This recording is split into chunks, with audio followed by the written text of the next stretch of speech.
Silav roj baş hevano la Rojavayê Kurdistanê seferberî hate îlankirin seferberî ne tenê Rojavayê Kurdistanê digire nava xwe Başûr, Rojhilat, Bakurê Kurdistanê, Kazakistan, Awropa, Amerîka her devere ku Kurd lêne divê rabin serpiya îro roja man û nemanê ye.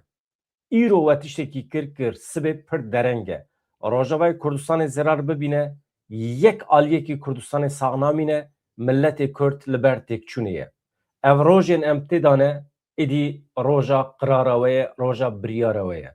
Eger hûn bixwazin hebûna xwe biparêzin li ser rûyê erdê li vê dunyayê weke qewmê Kurd, weke netewe Kurd, îro firsend di destê we de ye, xwedî li Rojavayê Kurdistanê derbikevin. Rewş ev e. Aniha seferberiya ku ji aliyê rêveberiya Xweser ve hatiye îlankirin ez ji we re dixwînim hevano. Rewş pir giran e. Bi sed hezaran çete aniha li seran serî Firatê kom bûne ji deriyê Ebu Kemal bigire heta Kobanî. Firat, ava Firatê li ku derê bi yek hêzî êriş dikin. Koordînasyona vî şerê ji aliyê dewleta Tirkiye ve tê kirin. Dewleta Tirk baweyekî aktif rast di nav de ye. Çetên ku êriş dikin çetên dewleta Tirkiye ne. Rêveberiya Şamê bêkêr e, xwedî biryar nine. Carinan dibêje ne em in, tiştekî destê me de tune ye, carinan radibin, dibêjin em jî di nav de ne, em jî bi rêve dibin. Nakokîn pir ciddî hene, lê em dizanin rêveberiya Şamê sedî sed di nav de be jî li ser zexta dewleta Tirkiye ye. Çeteyên Ereb di nav de bin, ew jî li ser zexta dewleta Tirkiye ye. Yani serê vê meselê dewleta Tirkiye ye. Ji ber ku di vê dunyayê de, li vê dunyayê dewleta bi tenê ku dixwaze koka Kurdan bixelîne dewleta Tirkiye ye. Aniha çetê xwe ê ku ji her deverê cîhanê aniye xistiye nava hereketê li hember Kurdan, dîsa ev dewlet e, dewleta ku mixabin em hemwelatiyê wê ne. Hevano, ez zanim hûn ê bibêjin û çê pêşkêş bike paşê em ê şîrovê bikin, rast e. Rêveberiya Xweser seferberiya giştî ragihand. Rêveberiya Xweser li dijî êrişên dawî yên komên çekdar yên hikûmeta Demkiya Sûriyê li dijî çeteyên dewleta Tirkiye seferberiya giştî ragihand. Bang li ciwanan kir. Kî li ku derê ye? Çekan ragirin. Rêveberiya Xweser daxuyaniyekî temamî sirf li ser seferbûnê belav kiriye. Diyar dike ku komên çekdar yên hikûmeta Demkiya Şamê, Tirkiye, şaneyên Daişê êrişî herêmê dikin. Baweyekî top yekûn. Rêveberiya Xweser di daxuyaniya xwe de cih dide van agahiyan û wisa dibêje. Komên girêdayê hikûmeta Demkiya Şamê rêkeftin bin pê kirine. Hemî peymanên ku me bi wan re îmzê kirine, sozên me hemî bin pê kirine. Ji doh serê sibê ve ji gelek aliyan ve êrişê hêzê me dikin. Rêveberiyê destnîşan kir ku tevî hemû hewldanan, kîjan hewldanên dîtina çareseriya aştiyane û nîşandana niyeta pak ku ew tu tiştekî jê fehm nakin. Bana pir mühim e vano. Rêveberiya Xweser niyeta xwe ya pak heta dawî nîşanda û nîşanda. Hê jî Kurdê me ê Bakurê Kurdistanê niyeta xwe ya pak nîşan didin. Niyeta te çi qas pak dibe pila pak be. Çi ku gumana tu kesekî tune vê dunyayê de. Lê dewleta Tirkiye nizane niyet çi ye, nizane başî çi ye. Dewleta Tirkiye nizane pêvajo çi ye, dewleta Tirkiye pêvajoyê ji bo têkbirina Rojavayê Kurdistanê de ye dest pê kirin. Êdî dunya alem vê yekê dizane. Rêveberiyê destnîşan kir tevî hemû hewldanên dîtina çareseriyên aştiyane, nîşandana niyeta baş ya vekişîna ji hinek hereman Şam li ser şer û bijardeyê eskerî îsrar dike. Rêveberiya Xweser bang li gel kir. Amade bin. Prensîba xweparastinê esas bigirin, li dora hêzên xwe eskerî kom bibin. Bajarên xwe biparêzin. Gund û taxê xwe biparêzin. Tevlî şerê rûmetê bibin. Armanca van êrişan têkbirina xuşk û biratiyê ye. Armanca van êrişan derxistina fitne û fesadî û tundiyê ye. Di navbera pêkhateyên Ereb û Kurd de, di navbera milletên herêmê de derxistina fitne û fesadiyê ye. ev hêzên ku êrişiya Rojavayê Kurdistanê dikin dixwazin yek reng hebe, yek dewlet hebe, yek mantık hebe, yek prensîp hebe weke çawa ku îro li dewleta Tirkiye pêk tê. Rêveberiya Xweser teqez kir ku herêm di qonaxeke werçerxê de ye. Yan em ê li ber xwe bidin, baweyekê bi rûmet bijîn, yan jî wê hemû cureyên zilm û zorê heqaretê li ser me were ferz kirin. Li ser vê yekê em seferberiya giştî radigihînin, em bang li gelê xwe dikin bersiva vê bangê bide û kî li ku derê dibe bila bibe werin li dora Qesedê YPG bibin yek û piştgiriyê bidin şervanên xwe. Rêveberiyê bi taybetî bang li ciwanan kir. Werin çekê xwe ragirin. Li hember êrişên li herêmên Cizîr û Kobaniyê bisekinin.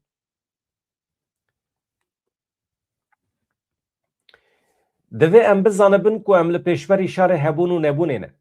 Ji bo em destkeftiyên şoreşa xwe biparêzin. Ji bo em nasnameya xwe biparêzin. Yek bijarde heye li pêşiya me. Ew jî berxwedana topyekûn ya milletê me ye. Hevanda. Yani ez divê qenaetê de me ku ev bang ne tenê ji bo Rojavayê Kurdistanê, ji bo Bakurê Kurdistanê jî bi taybetî derbasdar e. Li ku derê kîjan hêz, ciwan, însanên me henin, bang li wan tê kirin ku bikeve nava hereketê. Şerê gel yê şoreşkirî ev e. Divê naberê de em hinek behsa şer bikin, şer li ku derê pêktî aniha. Ciyê ku şer pêktî hevano bi taybetî bendava Tişrînê ye. Hûn zanin ev salekî ye piştî ku rejîma Baas ket li Şamê, heteşe hêzên çete çûn wê derê. Ji wê demê ve ye dewleta Tirkiye çeteyê xwe xistiye nava faaliyetê ji bo bendava Tişrînê bi dest bixe. Eger ev bendav ciyê stratejîk ya Rojavayê Kurdistanê eger were bi destxistin av e, elektrîk e, avdana zeviyan e, tiştekî saxnamîne. Ew di ser wê bendavê re eger derbasî Rojavayê Kurdistanê bibin, ew dikarin zêdetir pêş bikevin, wê demê Kobanî dikeve xeteriyê, heta Qamişlo jî dikarin pêş bikevin. Ev xeterî heye li pêşiya me. Merû çawa ji nav der bikeve, ev jî ancak merû bersiv bide banga seferberiyê ya Rêveberiya Xweser. Niha li tebqayê rewşçiyê di navbera şervanên Qesedê YPG û komên çete ên girêdayî hikûmeta Tirkiye û hikûmeta Şamê de şer gelekî dijwar e didome dibe ku şervanê me derketibin jî lê tam agahiyekê zelal ji wê derê naye ji ber ku tekîliya me ya bi hevalê me re pir hevalên me ê diqada şer ku ana dem bi dem agahî didan me anha tekîlî bi wan re hinekî qutbiye ji ber înternet tuneye, elektrîk tuneye. Niha hêzên Sûriya Demokratîk Qesedê ragihand ku wan bi beşdariya yekîneyên parastina jinê YPG sê êrişên komên çekdar yên hikûmeta Şamê li eniya bendava Tişrînê şikandine. Di ser eniya bendava Tişrînê de dixwazin derbas bibin bi tank û topan, şervan ana pêşî lê digirin. Lê divê em bizanibin ne tenê li bendava Tişrînê li seranserî ava Firatê ku ana hûn dibînin, ana li ser ekranê jî hûn dibînin, ev cî hûn dibînin ev Kobaniyê hevano. Ji vê derê bigire, vê derê han di ser nexşe hîn nîşana de lê şer dijwar e. Mesela ev bendava Tişrînê ye. Ji vê derê bigire heta derê zorê. Avaya tebqa ye. Şer û pevçûnên dijwar lê çêbûn do bişev, heta vê serê sibê jî şer û pevçûn dewam kirin. Tebqa ev dere hevano. Ev dere tebqa. Yani vana ne soz zanın, ne peyman zanın, normal saat hatibû diyar kirin bi hêzên koalîsyonê re diviya bû wan êriş nekira heta ku hêzên Qesedê bi temamî vekişin dibe tu êriş çê nebiya ji ber ku biryar hebû, biryara vekişînê hebû. Vana ew qas bêbextin.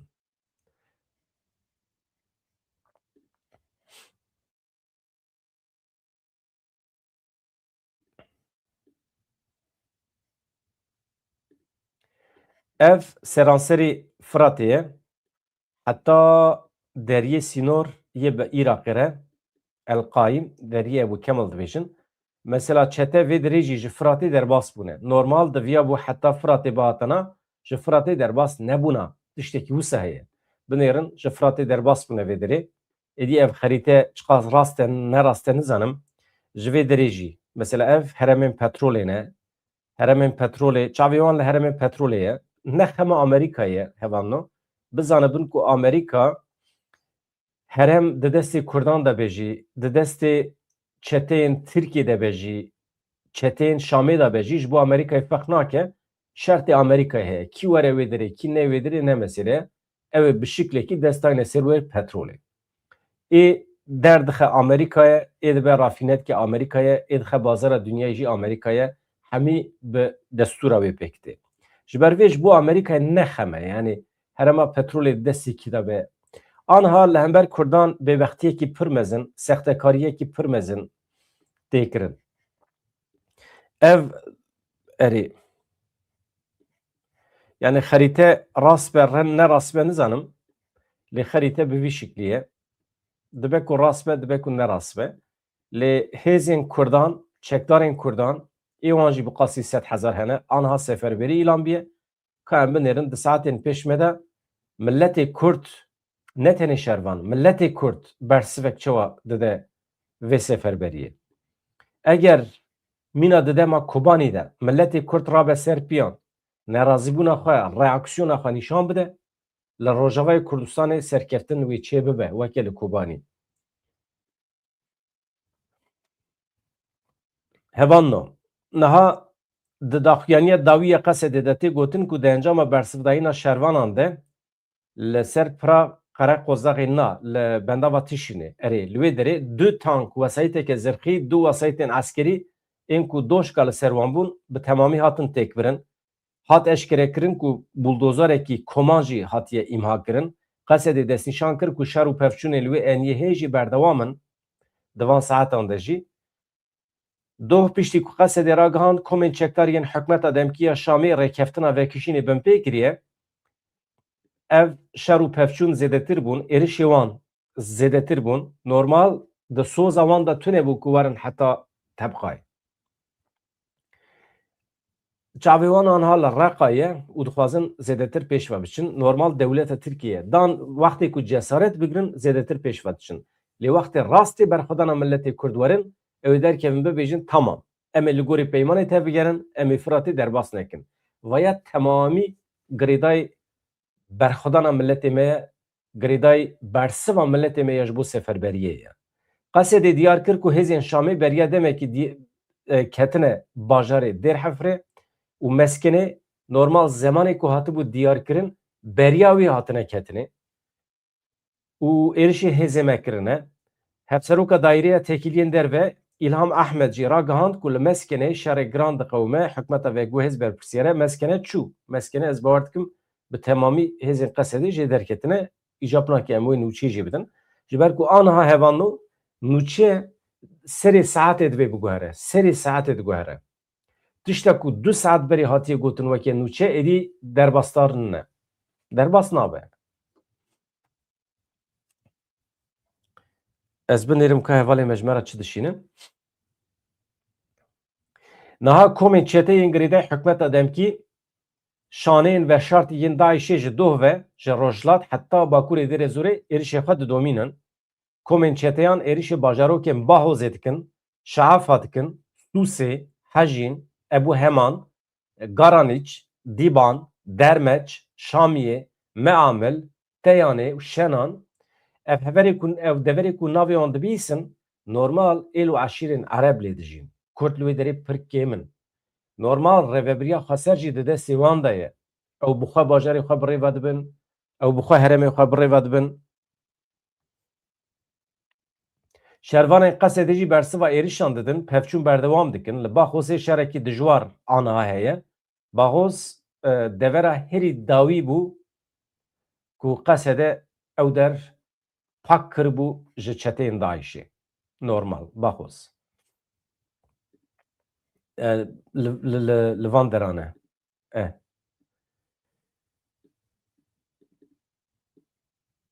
Bi vî şiklî hevanno.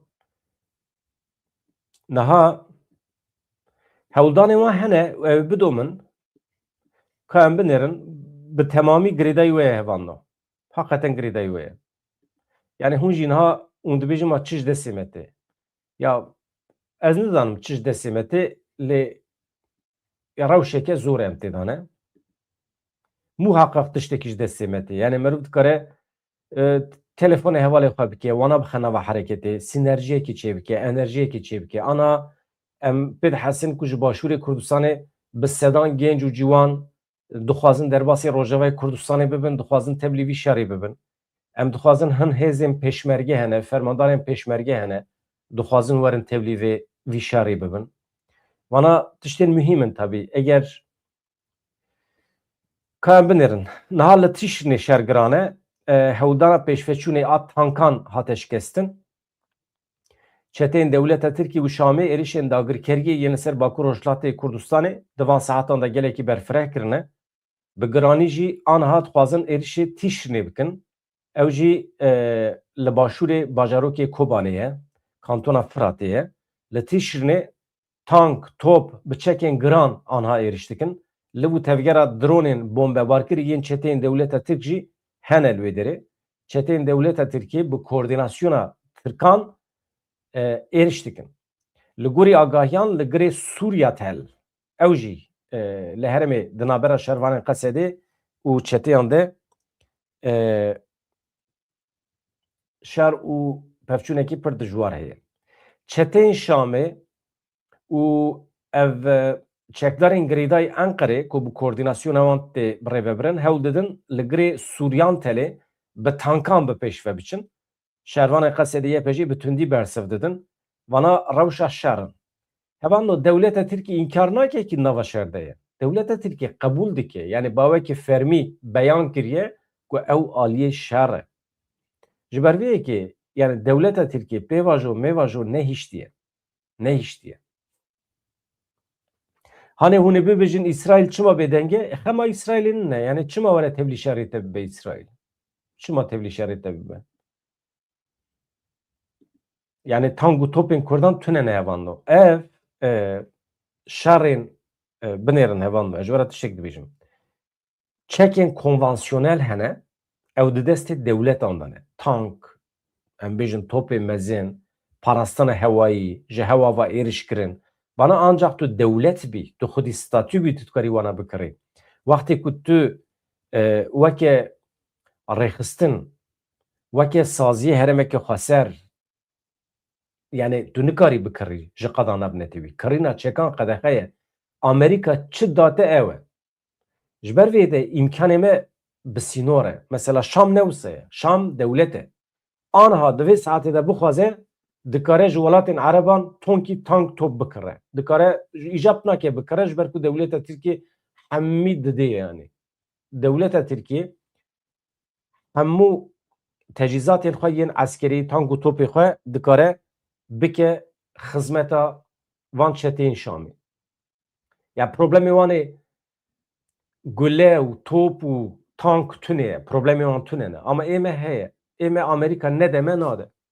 Em jî nikarin biçin qaçaxî tank û topan bikirin. Va rewşa me ye. Ji ber vê yekê em çi dibêjin ji serî ve weke bersiva van çeteyan. Weke bersiva helwesta siyasî ya Dewleta Tirkiye. Mesela Dewleta Tirkiye helwesta xwe ya siyasî guherandiye. Pêvajo mêvajo avitiye çöpê bi temamî êrişê Rojavayê Kurdistanê dike ne? Yek guleyekî ji were teqandin li hember Rojava em jê Dewleta Tirkiye berpirsiyar digirin. Li hember helwestekê siyasî ya wisa Rojavayê Kurdistanê dikare çi bike? Dikare bawekî çekdarî li ber xwe bide heta mirinê erê rast e lê biryarên siyasî jî dikare werbigire. Dikare serxwebûnekî mutlaq îlan bike û dayne pêşiya hêzên navnetewî ji vê saetê şûn ve ez bi tu hêzekî cîranê xwe re hevdîtinê pêk nayînim, diyalogê pêk nayînim, ez ê li vê derê bim berxwe bidim û ji vê saetên şûn ve îspat bû ku bi vana re jiyan nabe. Serxwebûna mutlaq ya Kurdistanê ya Rojavayê Kurdistanê û piştgirî bidin temamê per. Aniha dewr ew dewr e. Yani ê min fikra min ev e. Yani wekî din çare tune ye. Yani ji bilî vê rêyekî ku tu ji vê kaosê derbikevî tune ye. Rêyekî din tune ye. Ka nîşanê min de mesela. Bêje rêya diyalogê, rêya müzakere. Tu çi müzakere dikî? Mesela de here Bi Şamêra bikeve diyalogê. Telefon ke. Merhaba Colanî. Tamam. Merhaba. Tamam. Abê te eskerê xwe dişînî ser me? Erê wala. Erê ew der axa me ye. Dibe em serweriya dewleta xwe li wê derê nîşan bidin. Xlas. Em dewletin, em rêvebirin, dibe serweriya me, hakimiyeta me li ser temamê coğrafya me hebe. Wisa dibêje.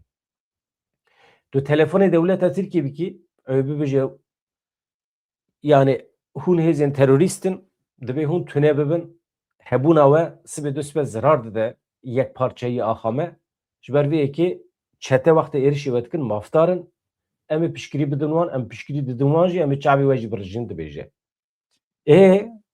Diyalogekî bi vî şeklî tu çi dikarî bikî wekî din? Çi dikarî bikî? Destê te de çi quwet heye? Destê te de tank top tune ye. Tamam. Destê te de çi heye? Destê te de milletê te heye. İrada te heye, serhildana te heye. 20 milyon insan li Tirkiye hemwelatiyê Tirkiye ne. Reaksiyon wextê nîşan bidin, dikarin pêşî li dewleta xwe bigirin. Dewleta Tirkiye dewleta we ye. Hûn ne rêvebir jî, hûn rêve nebin jî vê dewletê, ev dewlet dewleta we ye. Hukmê we, tesîra we li ser vê dewletê heye. Hûn hukmê xwe, tesîra xwe çawa dikarin nîşanê vê dewletê bidin? Ew rê û rêbazê dî aydî we ye.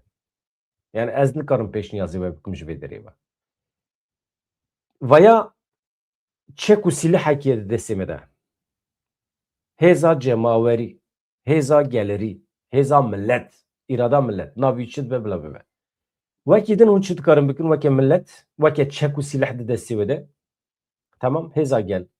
Li Avrupayê mesela aniha di vê saetê de binêrin pazarê jî.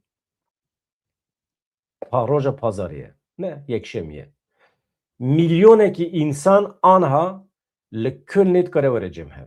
Li Frankfurtê dikare were cemhev. Çima li wan dere? Bila Brükselê werin cemhev. Milyonekî insan aniha li Brükselê dikare were cemhev erê. Ez ji were garantî bidim we. Milyonekî insan aniha hele hazir li Brükselê were cemhev dikare çareseriyê peyda bike. Dikare zorê bide ser dewletên Avrupayê ji bo di aynî saniyê de şer bide seknandin. Zextê bide ser dewleta te. Avrupa zextê bide ser dewleta Tirkiye temamê. Hûn naacibînin Brükselê. Biçin Cenevrê. Li Cenevrê avahiya netewên yekbûyî heye. Milyonekî insan aniha biherike pêşî avahiya netewên yekbûyî sedî sed çareseriyê dikare peyda bike. û ji wê derê ranebin heta ku Statûya Kurdistanê were îlan kirin. Vana aniha firsend ev firsend e. Doh hincet bahane tune bû. Ama îro ev firsend di destê me de ye. Êdî êrişên li ser Rojavayê Kurdistanê xeteriya îmhakirinê, a komkujiyê yan jî jenosîd. Mesela jenosîd e çünkü dixwaze milletê Kurd bi temamî ji holê rake. Mesela xeteriya jenosîdê heye rîska jenosîdê. Tu vê dikarî bi kar bînî li pêşiya avahiya netewên yekbûyî. Tiştekî wisa heye. Tu vê dikarî bikî. Dikarî bikî. Çêbûne jî heta niha. Tu astengîl pêşiya te tune ye. Dewleta Tirkiye wê demê rezîl û riswa dibe. Di siyaseta xwe de rezîl û riswa dibe. Çünkü tu ji netewên yekbûyî re dibêjî heta ku tu statûya min nas nekî, heta serxwebûnê jî em bi qasî welatên Yugoslavyayê nabin milletê Kurd. Em bi qasî welatên Afrikayê nabin sibê heta êvarê dewlet tên avankirin li wan deran. Çima ji bo wan meşrû ye ji bo me nemeşrû ye? Çi kêmekê me ji xelkê? Ne rast e vanno. Yani aniha madem seferberî hatiye îlan kirin em mecburin bersiv bidin. Li kantonên Tebqa, Reqa, Dêrezorê li ser bendava Tîşinê, li başûrê Kobanê, a kantona Firatê aniha êrişên pir dijwar hene. Ev anno. Bi tank, obûs çekên giran, bomberdumanên giran têne kirin. Ji fermandarên eniya bendava Tîşinê kawa daxife, kawa Qeremoq ji ana fêra axifiye dîmenî wî jî hene. Ez dikarim bînim ser ekranê jî ka çi dibêje. Fermandar nerazîbû nîşanê îddiayên bêbingehiyê hete şêdane. İddiayên bêbingehiyên dewleta Tirkiye ku dibêje em li bendavê ne erê em ê heta dawiyê li ber xwe bidin. İddiayên ku bendav ketiye destê dewleta Tirkiye dibê şaşin, nerastin. Ez dibêjim dewleta Tirkiye vanno ez behsa çeteyên Şamê nakim ji ber ku hemî koordinasyon de destê dewleta Tirkiyeyê ye.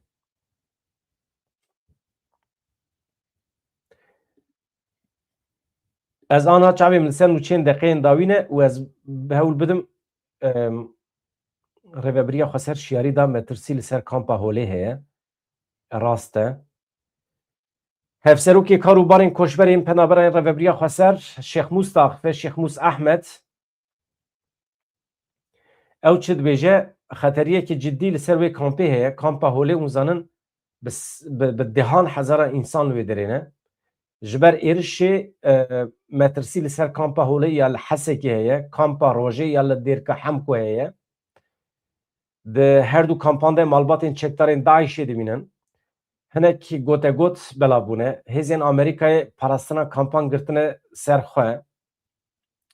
Lê guherîn çê nebiye.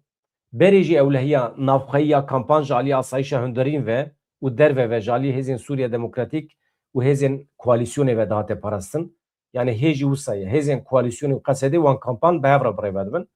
Yani aniha mîna xwe ye dibe guherîn çê nebiye lê xeterî li ser heye. Girtîgehên ku Daîş tê de hene ew jî ji aliyê koalîsyonê û Qesedê ve hevbeşî têne parastin.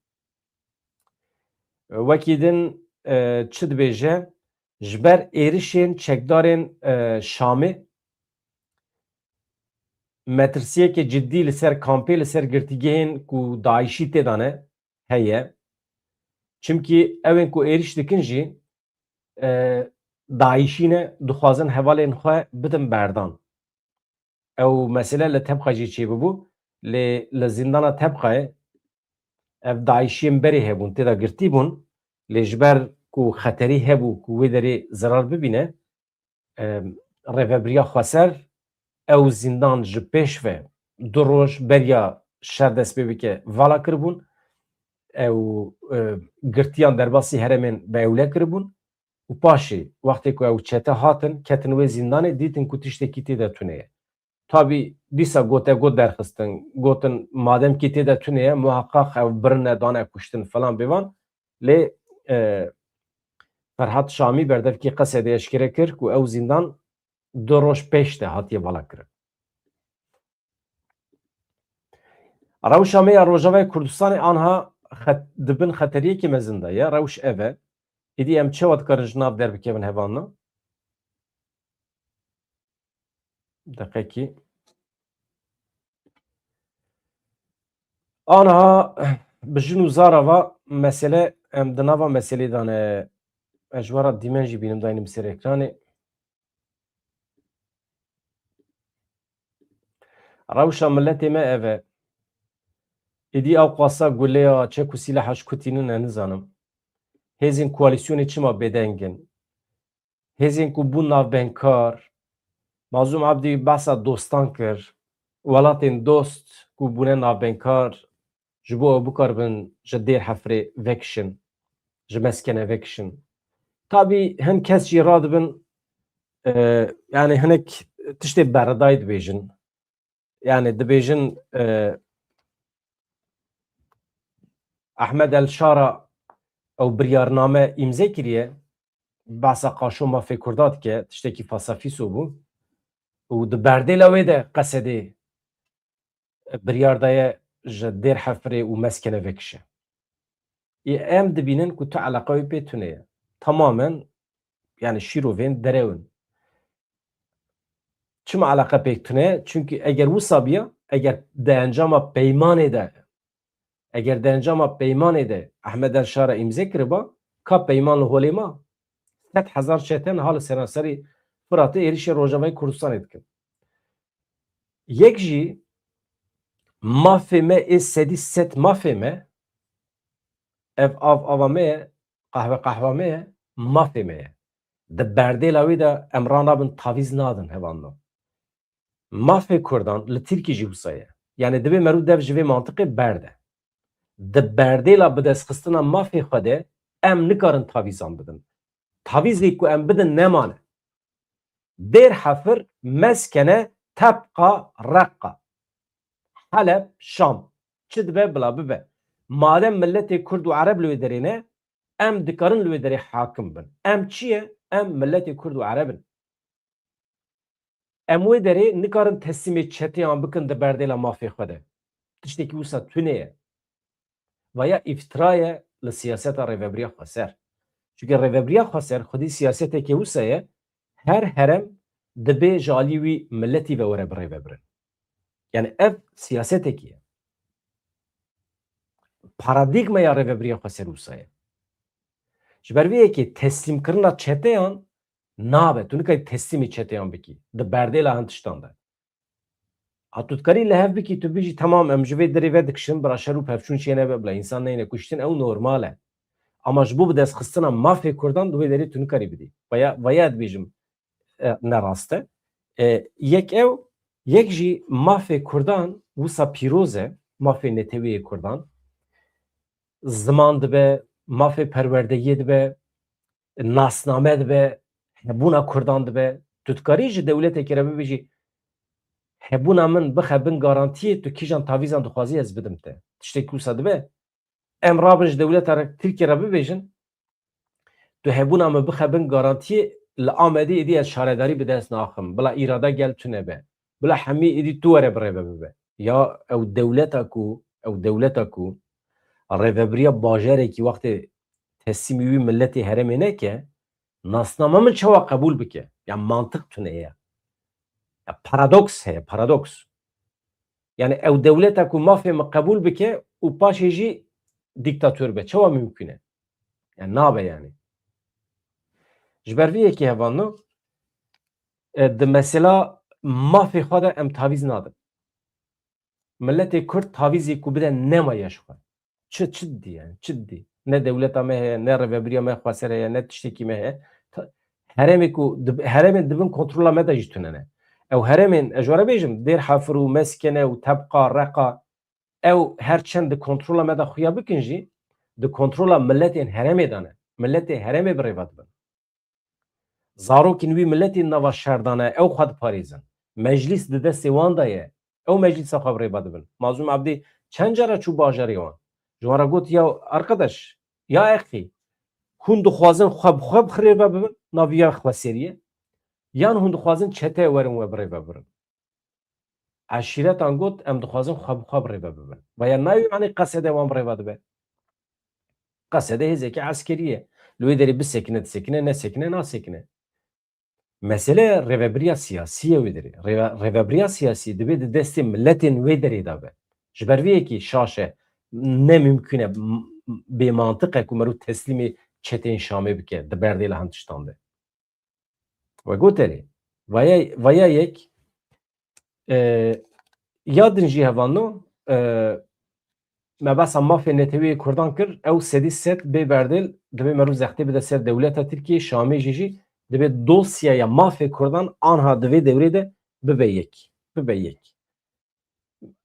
Êdî bê ku dereng bikeve merûv mafê Kurdan di qada navnetewî de hem li Bakurê Kurdistanê hem Rojava bi yek dosyekî pêşkêşî Neteweyek bî bike xwe bike problem li ser masê. Ez vê gotina xwe tim dubare dikim. Merûv xwe bike problem, merûv çareser neke. Bila ew çareser bikin. Çawa çareser dikin? Ew zanin nedî. Aniha hevando çavkaniyekî Qesedê dibêje nûçe rast e ne rast e nizanim. Mazlûm Ebdî wê bi Ehmed Elşara re hevdîtinekî pêk bîne. Tabî veya di Rûdawê de derketiye. Çavkaniyekî ji hêzên Sûriya Demokratîk Qesedê ji Rûdawê re eşkere dike ku fermandarê giştî Qesedê Mazlûm Ebdî wê biçe Şamê. Aniha Tom Barak li Şamê ye hûn zanin. Tom Barak piştî civîna xwe ya li Hewlêrê derbasî Şamê bû. Mazlûm Ebdî û Ehmed Elşara ew ê çi nîqaş bikin piştî vê saetê ez nizanim. Armanca serekeya serdana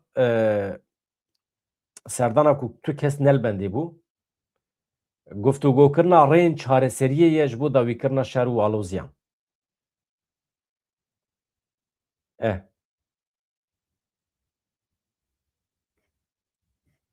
Niha hûn ê bipirsin di qada navnetewî de tu însanên ku ji bo me tiştekî baş bibêjin tune elbet heye hevano. Binêrin çi heye. Ez vîya daynım ser ekranê awsa. Mesela endamên Kongreya Amerîkayê ji Şamê xwestin êrişên li dijî Xesedê rawestîne acîl e. Çend endamê Kongreya Amerîkayê peyameke tund ji hikûmeta veguhêziya Sûriye re şandin, xwestin ku acîlen êrişên xwe ên li ser hêzên Sûriya Demokratîk Xesedê êrişên xwe yên li ser Rêveberiya Xweser Rojavayê Kurdistanê rawestîne. Şer û pevçûnên di navbera Xesedê û komên çekdarî yên hikûmeta demkî qismekî wan girêdayî dewleta Tirkiye ne dewam dikin, bi taybetî şer li Reqa Tebqayê didomin. Aniha bendava tîşinî şergiran e, endamên Kongreya Amerîkayê şiyarî dan Şamê. Eger êriş ranewestin, dibe ku ew cezayên yasaya Qeyseriyê dubare bi ser Sûriyê de werin garantîkirin. Yani ji nû ve ceza bidin ser Sûriyê. Kongreya Amerîkayê hûn zanin di dawiya sala borî de ew yasayên ku jê re dibêjin yasaya Qeyser wekî nîşaneya piştgiriya qonaxa veguhêziya Sûriyê rakir bû ceza li ser wan. Ev ceza di dema Esad de hatibû danîn. Ew ceza rakirin, Sûriye hinek nefes kir. Rêveberiya Xweser jî piştgirî da ji bo rakirina van cezayan. Ji bo meqsed milletê Sûriye hinek nefes bigire, mesela aboriyê de hinekî çê bibe. Lê endamê Kongreyê û serokê berê ê Komîteya Karûberê derve ya Meclîsa Nûneran Michael McCaul diyar kir nûçeyên êrişên hovane yên li milletên cuda ê li Sûriyê ol netewên cuda wekî Xristiyan Durzî Kurd êrişê li ser wan em dibihîsin. Ez bang li hikûmeta Sûriyê dikim ji bo rawestandina demil de siya tundiyê bixebitin. Rakirina cezayên yasaya Qeyseriyê ya jaliyê Kongrê ve nabe baweyekî şaş wekî bêxemiya li hember kiryarê hikûmetê were şîrovê kirin. Ez ji van nûçiyan gelekî dilgiranim, xemgînim, dibêjim hêzên çekdar li dijî hêzên Kurdan pêş ketine. Dibe ez van tiştana dibîsim ama ez dibêjim qey ew jî dereng ketiye. Mesele ne tenê li Helebê pêş ketiye, aniha êrişekî top yekûn li ser Rojavayê Kurdistanê heye. Nûçe dereng digihêjin Amerîkayê bando. Şîwirmendê wan hene, rapor şaş diçin ji wan re, raporê ku diçin ji wan re bi giranî ji hikûmeta demkî a Şamê diçin ji wan re, yan jî çavderên siyasî ku tam meselê nizanin, şaş şîrove dikin ji Amerîkayê re.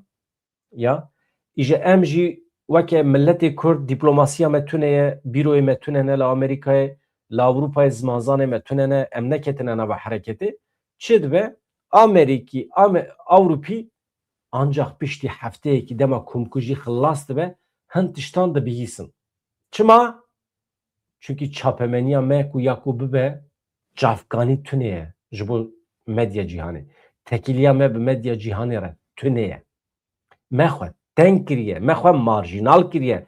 Em tenê xîtabê hin komekî piçûk dikin, em mezin nafikirin. Bi çapemeniya Ewropayê re dostaniya me çê nebiye. Weke sazî dibêjim, ne weke şexs. Çûn û hatina wana saziyê me tune ne. Saziyê me perperîşanin. Bi vî şiklî şoreş nabe, bi vî şiklî berxwedan nabe, şoreşa gel bi vî şiklî nabe. Bi vê mantıqa medya me nabe. Di vê şoreşê em pêşî di medya xwe de çapemeniya xwe de çêkin, di dîplomasiya xwe de çê bikin. Heta netewî ji xwe re esas bigirin. Heta netewî heta ku esas negirtin, xelk me cidî nagire. Tu nikarî biçî ji Ewropiya re bibêjî ji bo pêşxistina demokrasiya li Rojhata Navîn werin alîkarî bidin me. Ew ê bijin pêşxistina demokrasiya Rojhata Navîn. Ne tu temamê dünyayê were nikare çê bike. Heqê xwe netewî dixwazî em ji bo te hinekî xizmetê bikin yani. Ama tu demokrasiya Rojhata Navîn li ser te nemaye xelkê ji te re bêje. Tu tunî ya insanek ku tune be li ortalıqê, insanek ku tune be yani. Wekî din kî daxife? Stutzman daxife. Ew jî endamê Kongreyê ye. Marlene Stutzman ew jî peyama McCaul parve dike. Ew jî piştgiriyê dide. Wekî din kî daxife? Komîteya Karûbarên derve divê şerê li hember Kurdan acîlen bide seknandin Ehmed Elşara. Xelk jî çiqas feqîr e ya. Ji wan wetirê Şerê li hember Kurdan di destê Ehmed el-Şara de ye. Ez garantî didim we hevano dewleta Tirkiye eger derkeve ji navbera me û Şamê em dikarin Şamê iqna bikin. Em dikarin. Eger dewleta Tirkiye wan çetê xwe vekişîne. Mümkün e yani. Du min ji rêveberên Rojavayê Kurdistanê jî bihîst. Ya dibe rêveberiya Şamê dibêje tiştekî destê me de tune ye. Dewleta Tirkiye wisa dike. Yani em dibe em hevê heqîqetê ve rastiyê bibînin. Dewleta Tirkiye tiştek dike.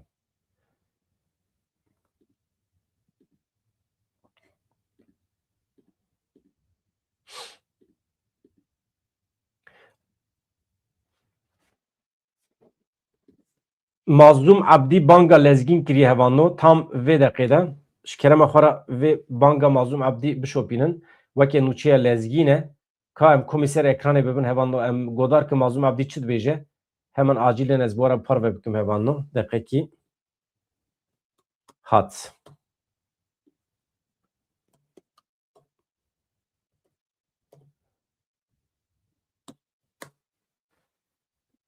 Bila gel li dora şervanê xwe bicive Mazlum Abdî jî tevlî seferberiyê bû ev jî wekî bangekî lezgîn ez hema ji we re pêşkêş bikim.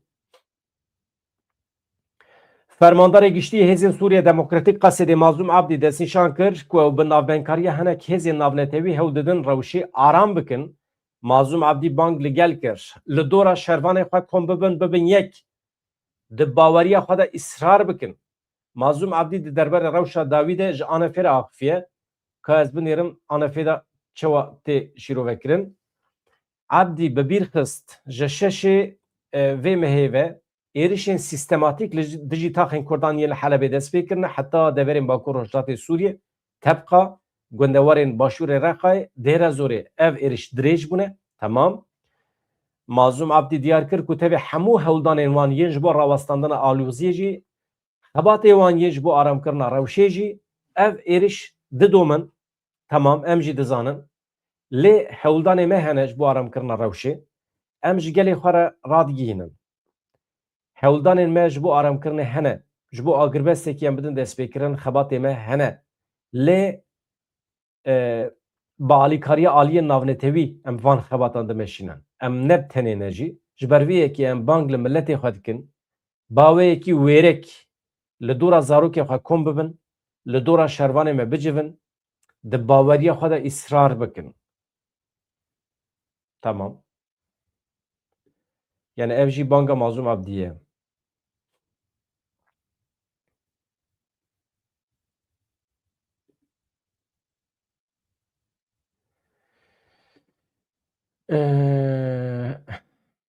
Di vê naberê de heyeta İmraliyê daxuyaniyekî pir kin weşandî hevano.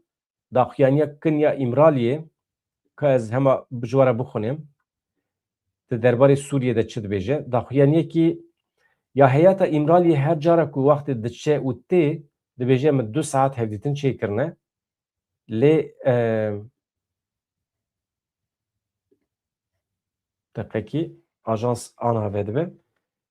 Mazlum Abdî bila gelê me li dora şervanê xwe bibe yek ev jî wekî nûçeya lezgîn aniha belav dibe.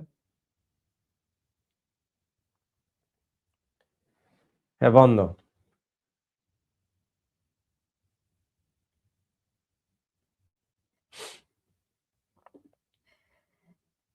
Ka em cih bidin daxuyaniya dawî ya heyeta İmraliyê ka çi dibêjin lê çavê min li ser nûçeyan e jî hevanda.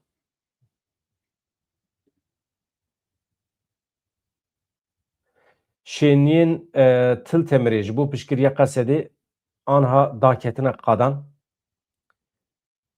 Du çete hatin kuştin li bendava Tişrînê. Aniha bi hezaran milletê Herêma Firatê ji bo şermezarkirina êrişan daketine qadan. Ew jî heye.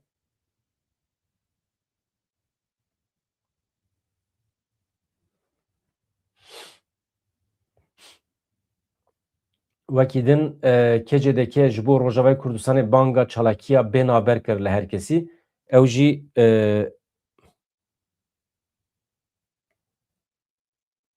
ew jî muhîm e hevano.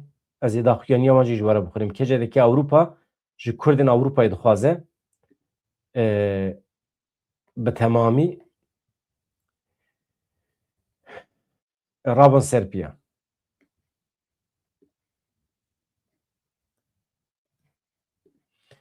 Hevan goyel min e? Tamam. Eger goyel min be ez hema via ji were bixwînî.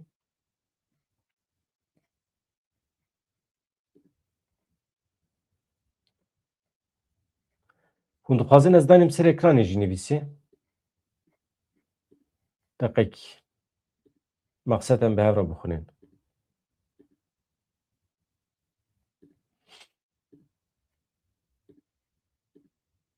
Baş e.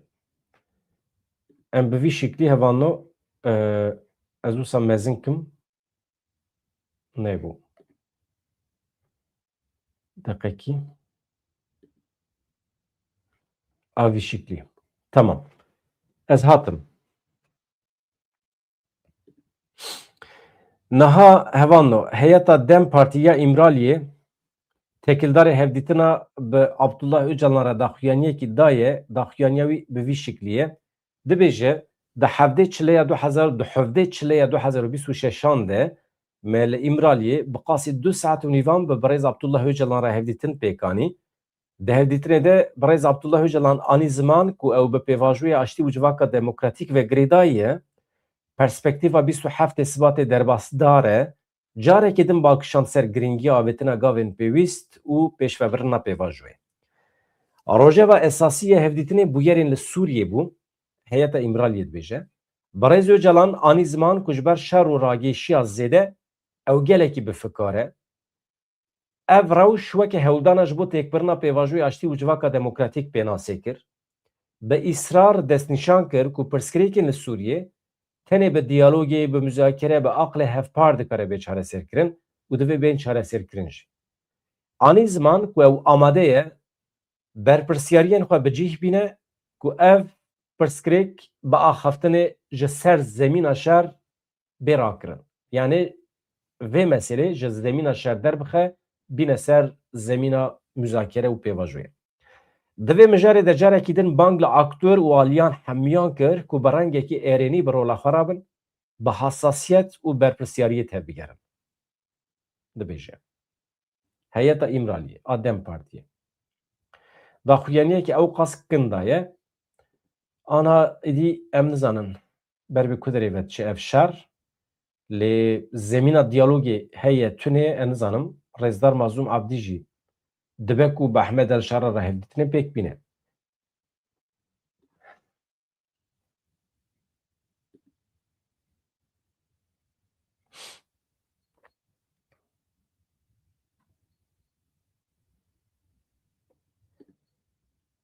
Ez hinekî li meseleya binêrim.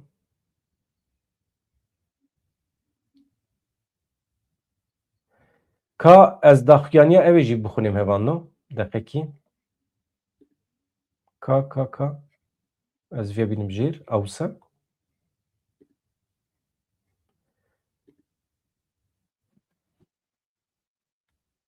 Tamam.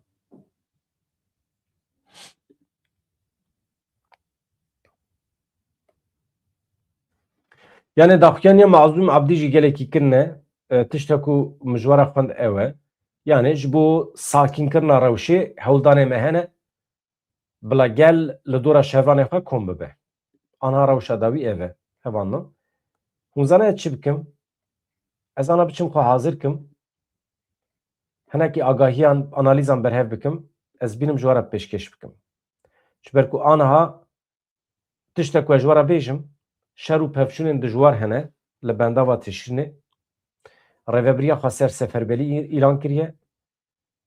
Ev seferberî ez hema zû bi zû ji we re bixwîrim hevalê ku belkî îcab nake biçin serî. Car di jinûva godar bikin.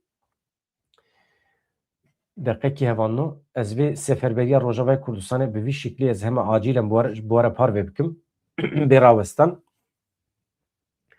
Rêveberiya xwe ser li dijî êrişên dawî yên komên çekdar yên hikûmeta Demkî ya Sûriyê seferberiya giştî ragihand û bangê ciwanan kir ku çekan hilgirin. Rêveberiya xwe ser daxuyaniyek belav kir, diyar kir ku komên çekdar yên hikûmeta Demkî ya Şamê hêzên dewleta Tirkiye şaneyên Daişê êrişî herêmê dikin. Rêveberiya Xweser di daxuyaniya xwe de wiha dibêje. Komên girdê hikûmeta Demkî ya Şamê rêkeftin bimpê kirine, ji doh sivê ve ji gelek aliyan ve êrişê hêzên me dikin. Rêveberiyê destnîşan kir ku tevî hemû hewldanên dîtina çareseriyên aştiyane, tevî xebatên nîşandana niyeta baş ya vekişîna ji hinek hereman Şam li ser şer û bijardeyê eskerî îsrar dike. Rêveberiya Xweser bangî gel kir ku amade bin, prensiba xweparastinê esas bigirin, li dora hêzên leşkerî kom bibin. Di daxuyaniyê de tê gotin bajarên xwe biparêzin, tevlî şerê parastina rûmetê bibin. Armanca van êrişan têkbirina xuşk û biratiyê derxistina fitne, fesadiyê û tundiyê ya di navbera pêkhateyan de û ferskirina yekrengiyê ye. Rêveberiya Xweser teqez kir ku herêm di qonaxekê werçerxê de ye, yan em ê li ber xwe bidin û bi rûmet bijîn, yan jî wê hemû cûreyên zilm û heqaretê li ser me were ferskirin. Li ser vê yekê em seferberiya giştî îlan dikin. Em bang li milletê xwe dikin ku bersiva vê bangiyê bide û piştgiriyê bide Qesedê yepêjê. Rêveberiyê bi taybetî bang li genç û cîwanan kiriye. Çekan rakin li hember êrişan li herêmên Cizîr û Kobaniyê rabin serpiya amade bin. Divê em bizanibin em li pêşberî şerê hebûnê ne. Ji bo em destkeftên şoreşa xwe biparêzin. Ji bo em nasnameya xwe biparêzin.